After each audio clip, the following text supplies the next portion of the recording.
तो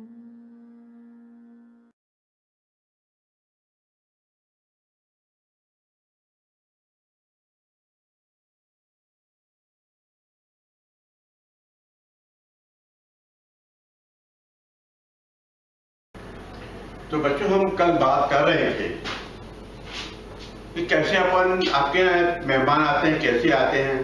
ठीक है, तो उसको हमने परवाह नाम दिया था। आज हम जो है आज आपसे बात करने जा रहे हैं, वह बात है पौधों एवं जंतुओं में परिसंचरण। अब बात आई पौधे, ठीक है, वो जो हरे होते हैं उन्हें हम पौधे कहते हैं। ठीक है, जो स्वयं पोषी होते हैं, अपना अर्थात अपना भोजन स्वयं बनाते हैं, उनको हम क्या कहते हैं? स्वयं पोषी कहते हैं। और जंतु जो होते हैं वो कैसे होते हैं? परपोषी होते हैं। परपोषी का मतलब होता है कि वो खाने के लिए खाना उनको बना हुआ मिलता है, उनको खाना बनाना नहीं पड़ता, इसलिए उन्हें हम क्या कहते हैं? परपोषी कहते हैं, अर्थात वो दूसरों के ऊपर निर्भर रहते हैं। ठीक है, तो अब हम इन पौधों एवं जंतुओं में परिसंचरण कैसे होता है। कोई भी जो है पदार्थ है उसका एक जगह से दूसरी जगह मतलब किस टाइप से जाता है पूरे शरीर में, इसके बारे में हम चर्चा करेंगे। सबसे पहले हम बात करते हैं जंतुओं की। जहां तक जंतु की बात करते हैं, सब लोग जंतुओं के जो है लक्षण जानते हैं। जंतु वे प्राणी होते हैं जिनमें परपोषी होते हैं, अर्थात दूसरों के ऊपर निर्भर होते हैं भोजन के लिए। वे उत्सर्जन का काम करते हैं, वे श्वसन का काम करते हैं, उन्हें हम क्या कहते हैं? जंतु कहते हैं। इसके अलावा एक और मुख्य गुण होता है, जिस मुख्य गुण को हम क्या कहते हैं? रक्त का संचरण। अर्थात जो है शरीर में रक्त का बहाव, पूरे शरीर में रक्त का बहाव। रक्त का बहाव जो हमारे शरीर में होता है उसके लिए एक मुख्य अंग होता है, जिस अंग को हम क्या कहते हैं? हृदय कहते हैं। जिस अंग को हम क्या कहते हैं? हृदय कहते हैं। इस हृदय के द्वारा ही पूरे शरीर में रक्त का संचरण होता रहता है। अब सवाल ये आता है कि क्या जितने भी जंतु होते हैं उनमें हृदय जो होता है वो क्या मनुष्यों जैसा हृदय होता है? नहीं। अगर आप देखोगे, आप इससे अपन लोग थोड़ा उच्च श्रेणी में आते हैं, उच्च समूह में आते हैं। अपने से नीचे समूह के जो है जो प्राणी हैं उनमें जो है जो हृदय होता है वो 3 चैम्बर का होता है, यानी 3 कोष्ठों से मिलकर बना होता है। और छोटे प्राणी होते हैं उनमें जो है जो हृदय होता है वो 2 कोष्ठों से मिलकर ही बना होता है। ठीक है, अर्थात जो जितना बड़ा प्राणी होगा उस प्राणी के अंदर उतने ज्यादा कोष्ठों का हृदय होता है। अभी तक का रिकॉर्ड है बच्चों, सबसे बड़ा जो है प्राणी आदमी को माना जाता है और आदमी में ही सबसे ज्यादा 4 कोष्ठों का हृदय उपस्थित होता है। तो हम जो है बात कर रहे हैं हृदय की और रक्त की। हमारा क्या करेगा? पूरे शरीर में रक्त का संचरण कौन करता है? हृदय करता है। हृदय में कितने कोष्ठ होंगे? 4 कोष्ठ होंगे। 4 कोष्ठ होंगे हृदय में। ठीक है, अब हम सबसे पहले बात करते हैं रक्त की। रक्त को अंग्रेजी में क्या कहते हैं? ब्लड कहते हैं। ब्लड को देखा है तुमने? देखा है? तुमने देखा होगा जब कभी तुम जो है स्कूल के लिए जाते हो या कहीं के लिए जाते हो, नंगे पैर जाते हो, तो तुम्हारे पैर में क्या चुभ जाता है? कांटा चुभ जाता है। जब कांटा चुभता है तो तुम देखते हो अरे बड़ा दर्द हो रहा है, तुम उस कांटे को निकाल देते हो। कांटा निकालने के बाद में तुम्हारे जो है जहां कांटा लगा है उससे एक लाल रंग का पदार्थ निकलता है, वह लाल रंग का पदार्थ ही रक्त कहलाता है। ठीक है, कभी तुम क्या करते हो? दौड़ लगाते हो, दौड़ में कभी गिर जाते हो, गिरने के बाद में तुम्हारा पैर छिल जाता है, वो जहां पैर छिलता है वो जगह लाल हो जाती है, वहां से ही एक लाल रंग का पदार्थ बाहर निकलता है। उस लाल रंग के पदार्थ को ही हम क्या कहते हैं? रक्त कहते हैं। बड़ा ख्याल रखना, रक्त बड़े काम की चीज है। अगर अपने शरीर में से रक्त निकाल दिया जावे तो अपन एक सेकंड भी जिंदा नहीं रह सकते हैं। रक्त जो है हमारे शरीर का, जितने भी जीवधारी हैं, जितने भी जंतु हैं, उन सबों में रक्त का विशेष योगदान है। अब बात आई कि हमारा रक्त जो है ये काहे काहे चीज के मिलकर बना है।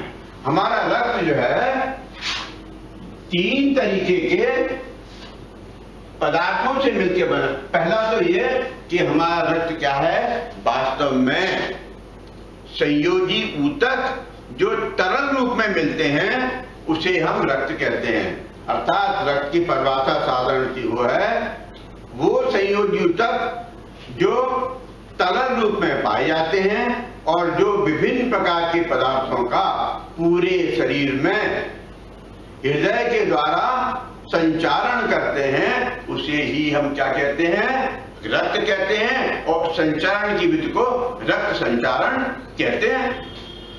अब बात आई, हमने तुमसे कहा था कि रक्त जो है ये मुख्य 3 चीजों से मिलकर बना होता है। पहला होता है प्लाज्मा। क्या होता है? प्लाज्मा। दूसरा होता है लाल कणिकाएं। लाल कणिकाएं।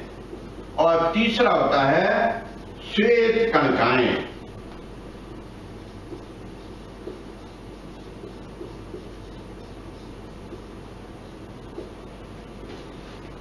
तो सबसे पहले हम बात करते हैं कि अपना जो है रक्त है, प्लाज्मा की बात करते हैं। चलिए, प्लाज्मा क्या है? हमारे रक्त का जो द्रवीय भाग है, जो द्रव के रूप में भाग पाया जाता है, उसे ही हम प्लाज्मा कहते हैं।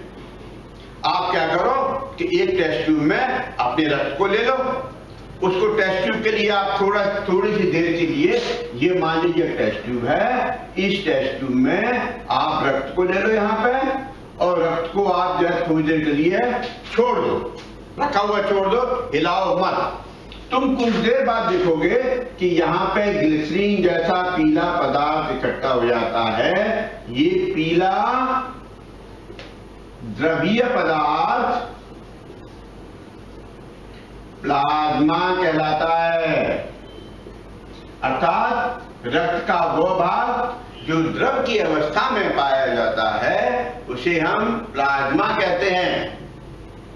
ठीक है। और प्लाज्मा के बाद इस रक्त में ही लाल कणिकाएं पाई जाती हैं, जिनको हम अंग्रेजी में क्या कहते हैं? RBC, अर्थात रेड ब्लड कॉर्पसल्स, हिंदी में लाल कणिकाएं। अपना जो है जो रक्त होता है वो लाल रंग का इसलिए होता है क्योंकि इसके अंदर लाल कणिकाएं उपस्थित होती हैं। अब बात आई लाल कणिकाएं क्या होती हैं? लाल कणिकाएं कुछ नहीं होती हैं। लाल कणिकाएं एक ऐसी गोल संरचना होती है, यहाँ इसके अंदर एक छोटी सी संरचना और उपस्थित होती है, जिन्हें हम क्या कहते हैं? RBC या लाल कणिकाएं कहते हैं। इन्हीं लाल कणिकाओं में एक पदार्थ होता है हीमोग्लोबिन। क्या होता है? इसी लाल कणिकाओं में एक पदार्थ होगा जिस पदार्थ को हम क्या कहेंगे? हीमोग्लोबिन कहेंगे।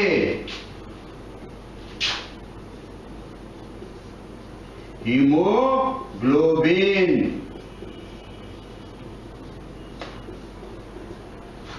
हीमोग्लोबिन अगर आप देखो तो हीमोग्लोबिन की मात्रा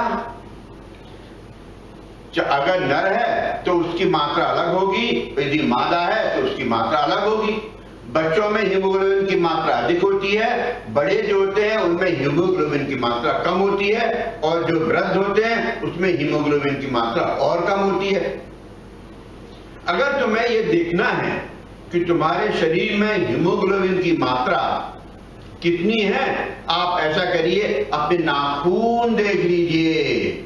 नाखून, यदि आपके नाखून गुलाबी रंग के हैं तो आप ये समझिए कि आपके रक्त में हीमोग्लोबिन की पर्याप्त मात्रा है। चलो, इस बात को देखना है तो आप घर पे चले जाना, अपने दादाजी का या बाबा का नाखून देखना। उनके नाखून आपको सफेद दिखाई देंगे। और अपने पापा जी के नाखून देखना तो पापा जी के नाखून आपको हल्के गुलाबी रंग के दिखाई देंगे। और यदि मम्मी के नाखून देखना है तो पहले मम्मी के नाखून के ऊपर यदि नाखूनी लगी है तो नाखूनी हटा के अगर नाखून देखोगे तो वो भी हल्के गुलाबी रंग के होंगे, लेकिन हल्के होंगे बेटा। और यदि तुम अपनी बहन के देखोगे जो छोटी है तो उसके नाखून गहरे गुलाबी रंग के होते हैं। नाखूनी लगा के नहीं बेटा, नाखूनी हटा के देखना। तो यह प्रदर्शित करते हैं, यह संकेत करते हैं कि आपके शरीर में हीमोग्लोबिन कितना है। इसके अलावा जंतुओं में देखोगे तो उनमें भी जो है हीमोग्लोबिन होता है, उनकी मात्रा और जो अपन लोगों के जो हीमोग्लोबिन की मात्रा में भिन्नता होती है। बच्चों में हीमोग्लोबिन की मात्रा ज्यादा होती है, बड़ों में हीमोग्लोबिन की मात्रा और कम होती है। और जो वृद्ध लोग होते हैं जिनकी उम्र 65 साल से ऊपर होती है, उनमें हीमोग्लोबिन की मात्रा और कम हो जाती है। अब सवाल यह आता है, हीमोग्लोबिन की भगवान ने इस आरबीसी के अंदर हीमोग्लोबिन क्यों रखा है? आरबीसी के अंदर हीमोग्लोबिन इसलिए रखा है कि हीमोग्लोबिन क्या करता है, हीमोग्लोबिन ऑक्सीजन को जो हमारे शरीर के लिए प्राण वायु है उसको अपने में शोषण कर लेता है। और शोषण करने के बाद में ये रक्त में बराबर से पूरे शरीर में संचरण हीमोग्लोबिन हीमोग्लोबिन के रूप में संचरण करता रहता है। और जहां भी ऑक्सीजन की मात्रा होती है वहां पे ये ऑक्सीजन जो है, ये हीमोग्लोबिन ऑक्सीजन को प्रदान कर देता है, दान कर देता है। और फिर बिना ऑक्सीजन के हीमोग्लोबिन फिर आ जाता है रक्त में, फिर जो है ऑक्सीजन को लेके फिर दोबारा से पूरे शरीर में चलता रहता है। इस प्रकार से ये हमारा हीमोग्लोबिन ऑक्सीजन का एक सप्लायर है। ठीक है, अगर हीमोग्लोबिन नहीं, ऑक्सीजन नहीं तो हमारे शरीर में हमको थकान महसूस होगी। हमारे जितनी भी शरीर में मांसपेशियां हैं उनमें सदैव दर्द रहेगा। ठीक है, अब तीसरा आते हैं श्वेत कणिकाएं। तुम कल पानी में भीग गए, तुमको जुकाम हो गया, तुम घर आए, पापा बोले कि चलो हम तुमको डॉक्टर के पास लेके चलते हैं। ठीक है, पापा जी तैयार हुए तुमको डॉक्टर के पास ले आने के लिए। तुमने मम्मी से कहा मम्मी मैं डॉक्टर के पास नहीं जाऊंगा, तो डॉक्टर सुई लगाता है। मम्मी कहती है कोई बात नहीं, हम पापा से बात करते हैं। फिर मम्मी पापा से बात करती हैं और मम्मी पापा से कहती हैं कि देखना कुछ इलाज मत करो, 2 दिन में इसका बुखार ठीक हो जाएगा। पापा तुम्हारी मम्मी की बात मान लेते हैं, 2 दिन तक कोई तुमको दवाई नहीं देते हैं, तुम्हारा बुखार ठीक हो जाता है। अब बात यह आई कि बुखार जो है बिना दवाई के कैसे ठीक हुआ? इसका मुख्य कारण है आपके रक्त में उपस्थित श्वेत कणिकाएं। श्वेत कणिकाएं क्या करती हैं? श्वेत कणिकाएं जो है, जो हमारे रक्त में बराबर से बहती रहती हैं, वो जो हमारे शरीर में बिना बुलाए जो मेहमान, जिसे हम वायरस, बैक्टीरिया, फंगस कहते हैं, वो यदि हमारे शरीर में प्रवेश करने की कोशिश करते हैं तो उनसे लड़ती हैं।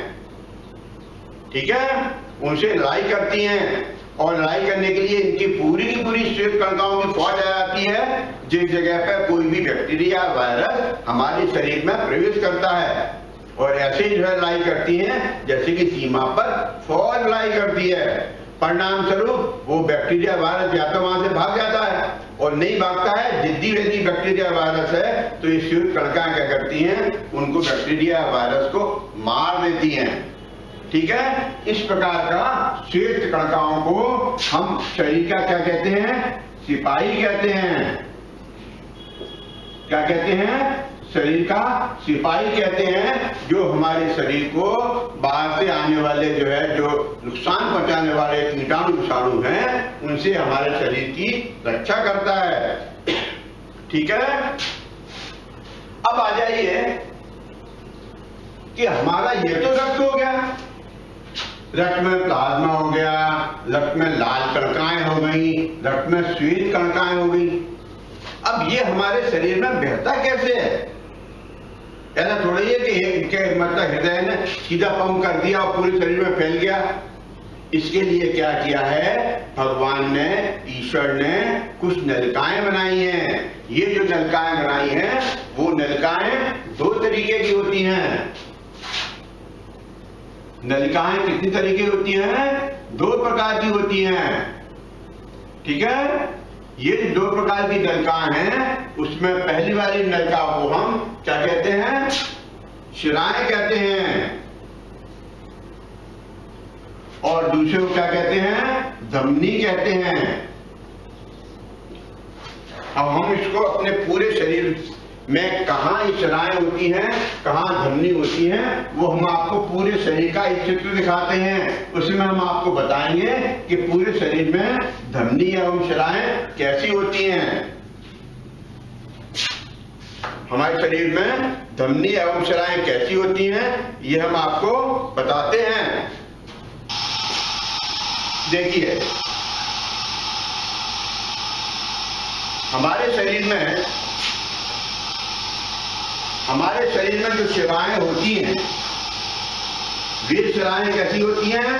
पतली होती हैं। ठीक है, इन शिराओं में क्या होते हैं? वाल्व लगे होते हैं। क्या लगे होते हैं? वाल्व लगे होते हैं। अरे भाई, क्यों ये शिराएं पतली होती हैं? क्यों इसके अंदर वाल्व लगे होते हैं? उसका मुख्य कारण है, इसका मुख्य कारण यह है कि शिराएं क्या करती हैं? हमारे पूरे शरीर से रक्त को इकट्ठा करती हैं। इकट्ठा करने के बाद में वो धीरे से हमारे हृदय को भेज देती हैं। ठीक है, जो कि हमारे हृदय में दाईं ओर जाता है। ठीक है, इसके अलावा दूसरी होती है धमनी। धमनी कैसी होती हैं? मोटी होती हैं, कई कोशिकाओं की बनी होती हैं। ठीक है, अब सवाल यह है, धमनी मोटी क्यों, शिराएं पतली क्यों? इसका मुख्य कारण ये होता है कि यह धमनी मोटी इसलिए होती है क्योंकि हमारे हृदय का जो निचला वाला हिस्सा है, जिसे हम क्या बोलते हैं? हृदय बोलते हैं। वो हृदय या ऑरिकल क्या करेगा कि जो भी हमारे जो है रक्त होगा, उस रक्त को दबाव के साथ में धमनी से पूरे शरीर में फैलाएगा। तो वो क्या होगा? प्रेशर होगा, उसमें दबाव होगा। दबाव होने के कारण क्या होगा कि धमनी जो है हमेशा मोटी बनाई जाती है। ठीक है, इस बात का ख्याल रखना कि धमनी सदैव कैसी होंगी? मोटी होंगी, क्योंकि उसको हृदय का दबाव को सहन करना पड़ता है। ठीक है, क्लियर हुआ? इसको हम क्या कहते हैं? धमनी। इसको हम कहते हैं शिराएं। शिराएं जो होती हैं, अब हम देखो आपको ये दिखाते हैं कि ये अपना पूरा शरीर है। ये सिर है, गर्दन, ये वक्ष, छाती, ये तुम देख रहे हो। हमेशा ख्याल रखना, अगर आपका जो वक्ष या छाती है, छाती के आप जैसी गर्दन खत्म होगी, जहां पे जो है थोड़ा सा नीचे आएंगे, तो हृदय बिल्कुल बीच से थोड़ा सा बाईं तरफ हटके उपस्थित होता है। ठीक है, हृदय कभी भी वक्ष के मध्य में उपस्थित नहीं होता, बल्कि थोड़ा सा बाईं तरफ हटके होता है। और अगर तुम्हें देखना है कि ये हम सच कह रहे हैं कि नहीं कह रहे हैं, आप जो है आप अपने वक्ष पे बाईं ओर हाथ रख के देखना, आपके अंदर से कुछ आवाज धक धक की आती है। इसका मतलब है वहां पर क्या उपस्थित है? हृदय उपस्थित है। ठीक है, अब ये देखो, हृदय यहाँ लाल रंग का दिखाई दे रहा है। ये हृदय लाल रंग का ऐसे इतना बड़ा होता है जितनी बड़ी अपनी मुट्ठी होती है। बेटा तुम लोगों की मुट्ठी जो है छोटी होती है, इसलिए तुम्हारा हृदय छोटा होता है, और जो ज्यादा उम्र के लोग होते हैं वो बड़े हो जाते हैं तो उनकी मुट्ठी के बराबर उनका हृदय होता है। अर्थात जैसे जैसे अपन बड़े होते जाते हैं वैसे वैसे अपने हृदय का आकार बढ़ता चला जाता है। लेकिन बेटा ख्याल रखना, अपन जो है कितने भी मोटे हो जाएं, पहले दुबले थे बाद में मोटे हो गए, तो कभी भी हृदय का आकार बढ़ता नहीं है। ये नहीं है मोटे हो गए तो आपका हृदय मोटा हो जाएगा, बल्कि हृदय को मोटा होने के बाद में बड़ा कष्ट होता है। तो कोशिश ये करना चाहिए कि शरीर में ज्यादा स्थूल या फैट या मोटापा बढ़ने देना नहीं चाहिए। ठीक है, अगर आप देखो, आप यहाँ पे ये जो लाल रंग की दिखाई दे रही हैं ये सब धमनी है, और ये नीले रंग की दिखाई दे रही है पूरे शरीर में फैली है पैर तक, इन्हें हम क्या कहते हैं? शिराएं कहते हैं। तो इन्हीं धमनी या उन शिराओं से हमारे पूरे शरीर में रक्त का बराबर से संचरण होता रहता है। ठीक है, अब संचरण कैसा होता है, हमारा हृदय इनको संचरण कैसे करता है वो हम आपको बताते हैं। नेक्स्ट ये देखिए चित्र से पहले, चलिए संचरण से पहले हम आपसे बात कर रहे थे यहाँ पे दबाव की। तुम डॉक्टर के पास जाते हो, पापा जाते हैं, मम्मी जाते हैं, भैया जाता है, बहन जाती है दिखाने के लिए, डॉक्टर आपकी नाड़ी पकड़ के देखता है और कहता है डॉक्टर कि आपकी नाड़ी में जो है कैसा है, आपकी नाड़ी धक धक करती, तुम देखना, तुम जो है जैसा यहाँ पकड़े हुए यहाँ पे अपनी एक जो है नस को पकड़ के देखना, इसकी नाड़ी की दर जो है कितनी है, 1 मिनट में 72 से 80 मीटर, 72 से 80 प्रति मिनट ये धीरे धीरे धड़कती रहती है। और यदि तुम दौड़ के आए हो कि इसकी रफ्तार 80 से लेके 85 तक हो जाती है, तुम दौड़ के आओ और फिर काउंट कर लो, तो तुम्हारी जो नाड़ी की दर होगी वो कैसी हो जाएगी, बढ़ जाएगी।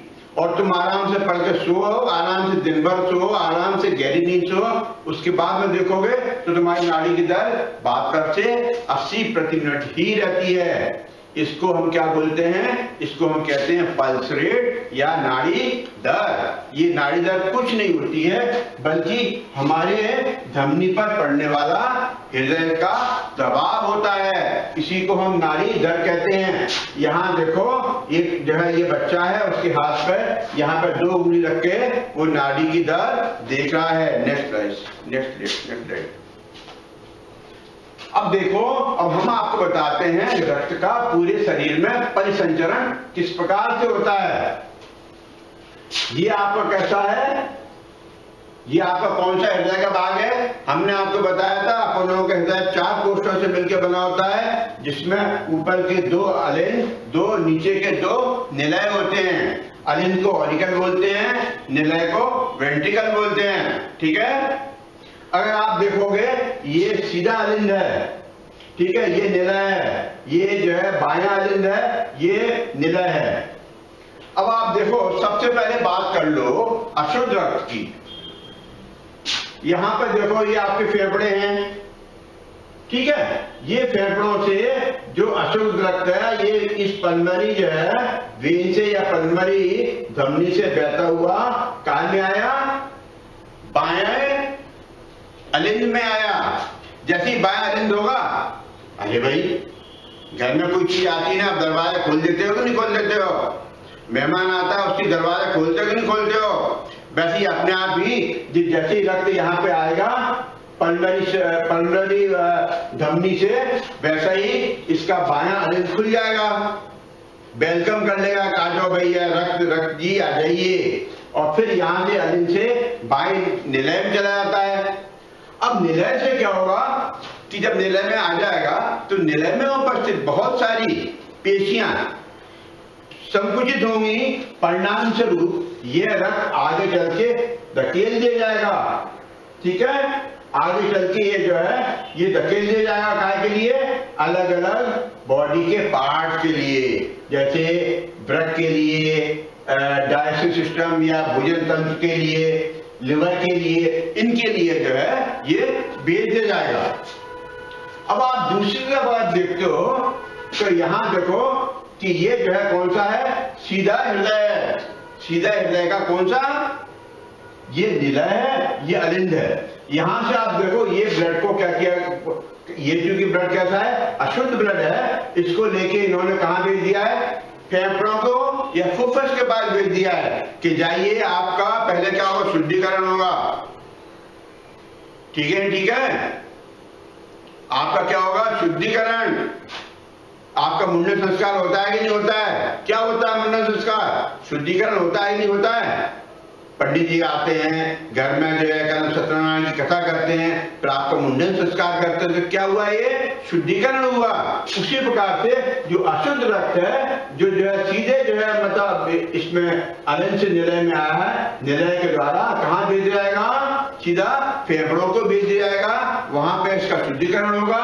वो शुद्धिकरण होने के बाद में फिर फुफ्फुसी जो है काय से, धमनी से, फिर कौन सी को भेजा जाएगा, बाएं हृदय को भेजा जाएगा।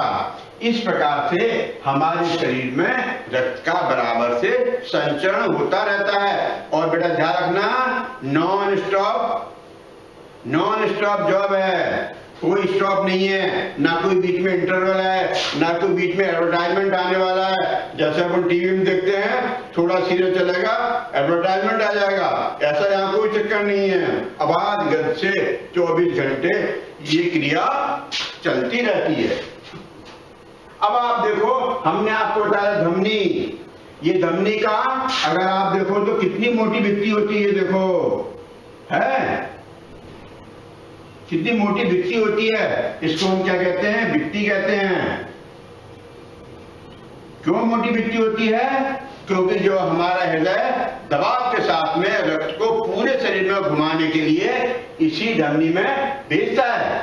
ठीक है, दूसरा है आर्टरी, जिसे हम क्या कहते हैं, शिरा कहते हैं। ये पतली होती है, कैसी होगी, पतली होगी, और इसके अंदर जो है वाल्व होगा, क्योंकि ये जो है क्या करेगी, पूरे शरीर से रक्त को इकट्ठा करके हृदय की ओर भेज देगी।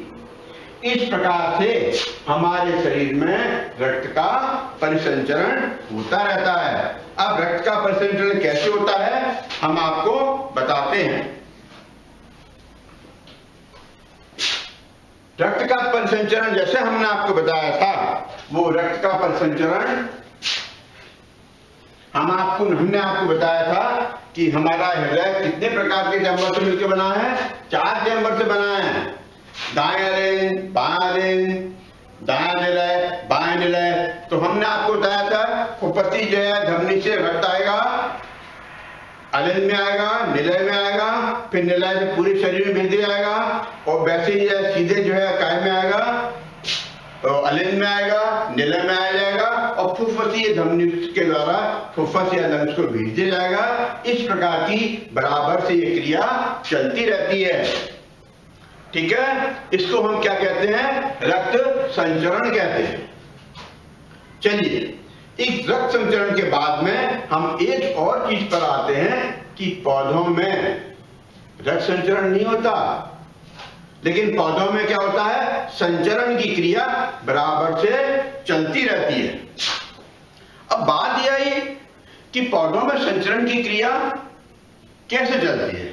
पौधों में बड़ा ख्याल रखना, पौधों में कभी भी कोई भी दिल या हृदय उपस्थित नहीं होता। चलिए, हम आपको पौधे का एक चित्र बना के बताते हैं और दिखाते हैं कि पौधों में संचरण किस प्रकार से होता है। ये पौधे का तना है, यहाँ पे मिट्टी पड़ी हुई है, मिट्टी के नीचे आप देखोगे यहाँ पे क्या है, ये जड़ पड़ी हुई है। जड़ में क्या होते हैं, बहुत सारे बालों जैसी संरचना होती है, जिसको हम क्या बोलते हैं, मूल रोम बोलते हैं। ठीक है, और इसे हम क्या बोलते हैं, जड़ बोलते हैं। क्या बोलते हैं, जड़ या मुख्य जड़। क्या कहेंगे इसको, मुख्य जड़ कहेंगे। यहां पे ये मिट्टी की सतह है, ये मिट्टी या सॉइल पड़ी है, अब यहाँ पे क्या है, मोटा क्या चीज है, तना है। इस तने के बीच में अगर आप देखोगे तो एक नलकावत दो प्रकार की संरचनाएं उपस्थित होती हैं, जो तने में, पत्ती में, सभी जगह उपस्थित होती हैं, और वो तने से होती हुई जड़ में जाती हैं, और तने से आगे चल के जो है पुष्प में जाती हैं। ये देखिए यहाँ पर क्या लगा है, ये पुष्प लगा हुआ है। ये पुष्प जो तने से जुड़ा है, इसके अंदर भी ऐसी संरचना लगी होती है। ये संरचना इसके अंदर लगी हुई है। आगे चल के यहाँ पे क्या बना हुआ है, पत्ती लगी हुई है। इस पत्ती के अंदर भी ये संरचना बराबर से लगी होती है। ये लगी है, ये आगे चल के और पत्ती लगी होती है। ये पत्ती है। तो पौधों में जो क्रिया परिसंचरण की होती है, उसके लिए कौन जिम्मेदार होता है, पौधों के अंदर नलिकाएं होती हैं, जिन नलिकाओं को हम क्या बोलते हैं, जाइलम। और दूसरे प्रकार की नलिका होती है जिसे हम क्या बोलते हैं बेटा, फ्लोएम। इस फ्लोएम को हमने बेटा डॉट के द्वारा प्रदर्शित किया है। यह है फ्लोएम।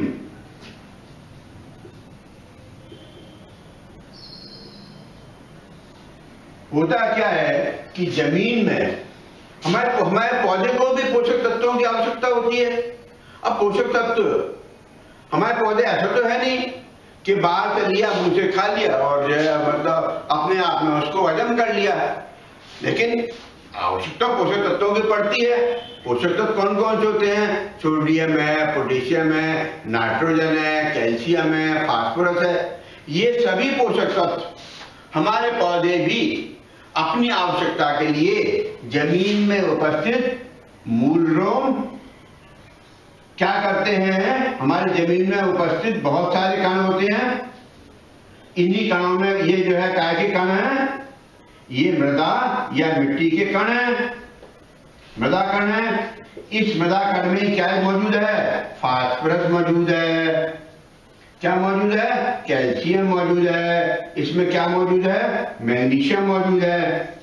तो हम क्या होगा, इसी मृदा में क्या, जो भी ये मूलों के कण होंगे, वो मूलों के कण के चारों ओर ये मूलों इकट्ठा हो जाएगा, इनसे संपर्क स्थापित कर लेगा, इनसे दोस्ती कर लेगा, और दोस्ती करने के बाद में ये जितने भी आकार में तत्व हैं इनको शोषण कर लेगा और जड़ को भेज देगा, और जड़ से ये पूरे के पूरे इसी तने से होते हुए पत्ती में जाएंगे, फूल में जाएंगे, फल में जाएंगे, और जो कि जहां पे भी इसकी जितनी आवश्यकता होती है वो पानी के माध्यम से, पानी एक तरल द्रव्य होगा जिसमें घुल जाते हैं, आयरन के फॉर्म में रहते हैं, और इसके बाद में इसी जाइलम के द्वारा, जो जाइलम जैसी वहां हमने आपको बताया था शिराधमनी होती है, ऐसे यहाँ पे क्या होते हैं, जाइलम होता है। इसी जाइलम के द्वारा पूरे के पूरे इस पौधे में संचरण होता है। जहां जितनी आवश्यकता होती है वहां इसको इस्तेमाल कर लिया जाता है।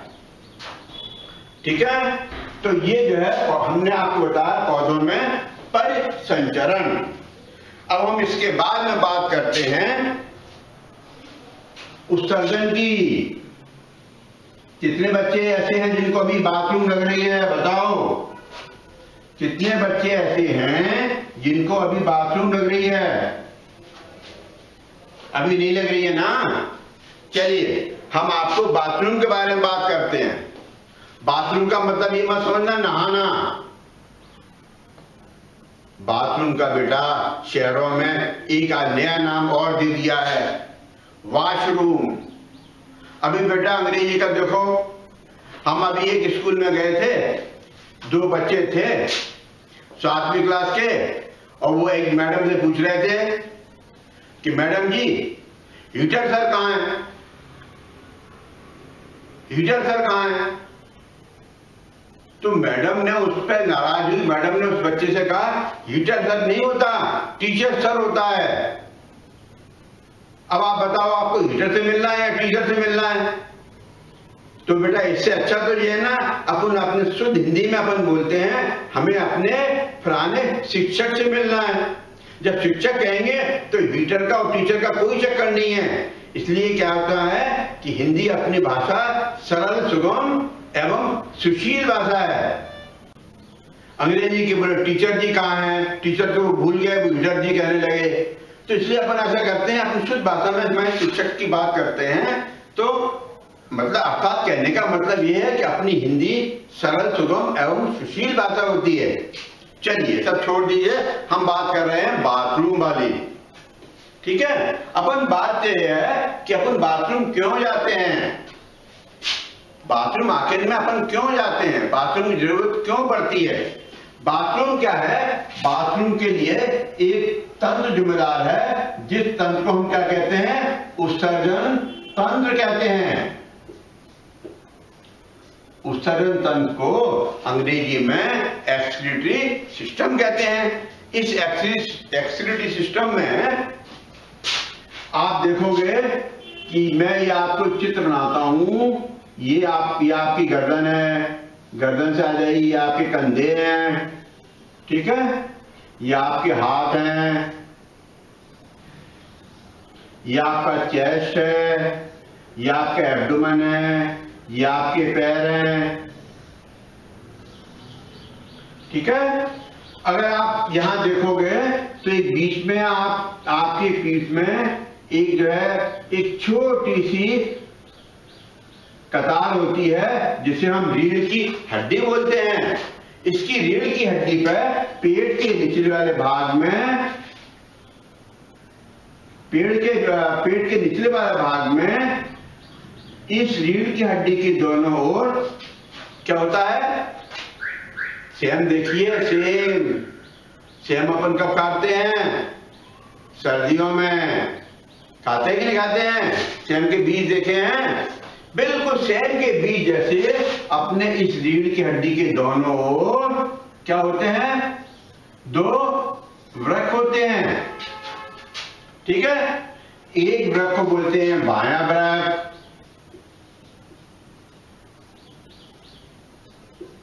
और दूसरे वृक्क को क्या बोलते हैं, दायां वृक्क बोलते हैं।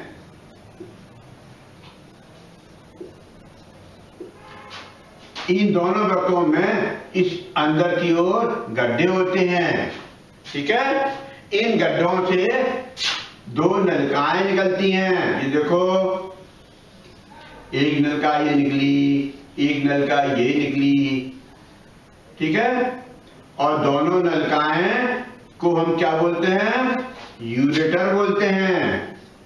क्या बोलते हैं, यूरेटर बोलते हैं। और दोनों नलिकाएं आगे चल के एक घड़े जैसी संरचना में मिल जाती हैं, जिसे हम क्या बोलते हैं, मूत्राशय कहते हैं, ठीक है। मूत्राशय आगे चल के यूरेथ्रा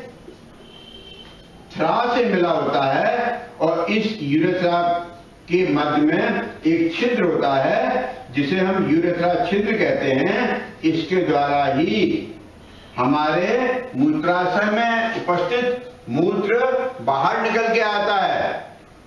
ये छिद्र जो मूत्राशय का छिद्र होता है, ये महिला एवं पुरुषों में अलग अलग होता है।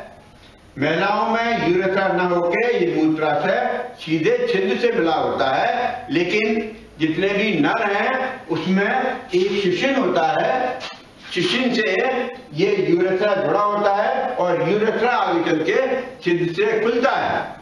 ये दोनों में अंतर होता है। अब बात आई कि उत्सर्जन कैसे होता है। चलिए, उत्सर्जन बताने से पहले उत्सर्जन तंत्र की एक छोटी सी आप परिभाषा देख लीजिए। वह तंत्र जिसके द्वारा शरीर में बने हुए हानिकारक पदार्थ शरीर से बाहर विशेष अंगों के द्वारा निकाल दिए जावे, उन्हें हम उत्सर्जन तंत्र कहते हैं, ठीक है। और उत्सर्जन अंग कौन कौन से होते हैं, एक जोड़ी वृक्क, एक जोड़ी यूरेटर नलिकाएं, एक मूत्राशय, एक यूरेथ्रा और यूरेथ्रा छेद। अब सवाल यह आता है कि उत्सर्जन तंत्र की क्रिया किस प्रकार से चलती रहती है। उत्सर्जन तंत्र की क्रिया सबसे पहले क्या होता है कि जो भी हानिकारक पदार्थ हैं वे रक्त के द्वारा कहां भेजे जाते हैं, वृक्क को भेज दिए जाते हैं। अब यहां पर वृक्क में क्या है, बहुत सारी यहां पे धमनी एवं शिराएं लगी हुई हैं। क्या लगी है, धमनी एवं शिराएं लगी हुई हैं। तो जितने भी हानिकारक पदार्थ होते हैं वो वृक्क को भेज दिए जाते हैं।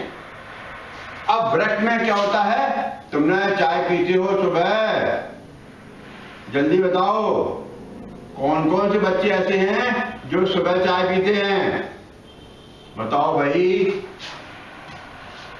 1 2 3 4 5 6 कि सभी बच्चे चाय पीते हैं। ठीक है, चाय काहे में मिलती है, कप में मिलती है कि नहीं मिलती है। तो लिहाजा एक बोमांस करके एक वैज्ञानिक हुआ है, उसने इस वृक्क में एक कप जैसी संरचना देखी है। उसका कप जैसी संरचना को उन्होंने बोमांस कप कहा। इस बोमांस कप में एक बहुत सारी जालीनुमा, इस बोमांस कप में बहुत सारी जालीनुमा संरचना पड़ी होती है जिसे हम ग्लोमेरुलस झिल्ली बोलते हैं, या साधारण सी भाषा में इसको हम चलनी बोलते हैं।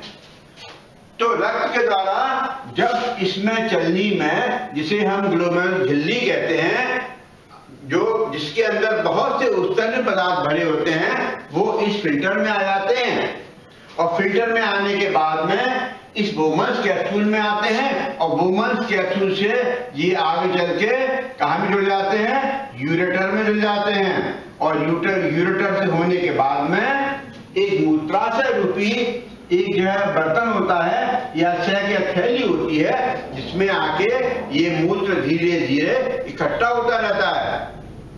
और जब ये मूत्राशय की थैली भर जाती है तो कुछ टाइम बाद इसमें उपस्थित यूरेथ्रा में इस मूत्राशय के द्वारा दबाव पड़ता है और इस मूत्राशय छिद्र के द्वारा जितना भी मूत्र होता है वो बाहर निकाल दिया जाता है।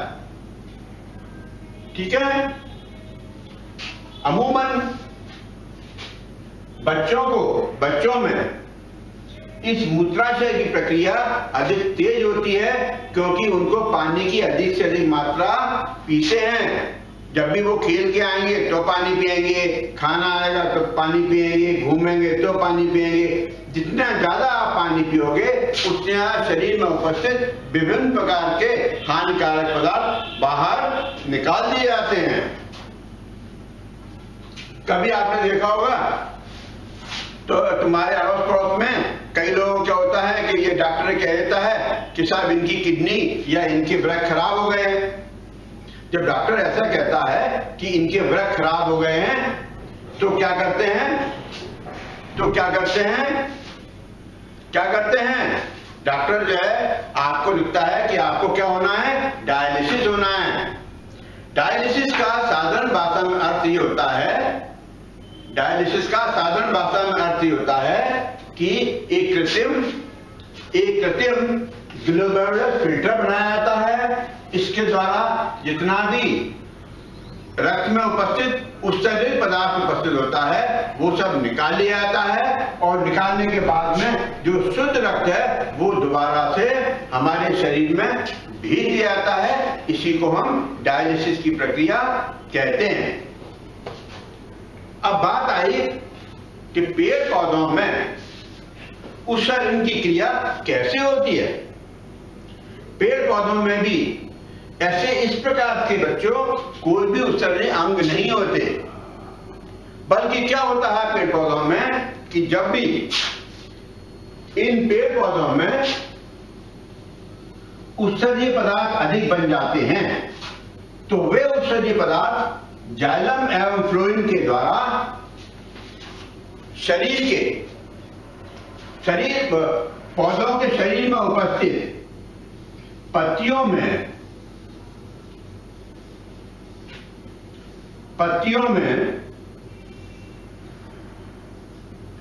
शरीर में उपस्थित पत्तियों में ये जितने भी उत्सर्जी पदार्थ हैं वे सब इकट्ठे होते रहते हैं। ये उत्सर्जीय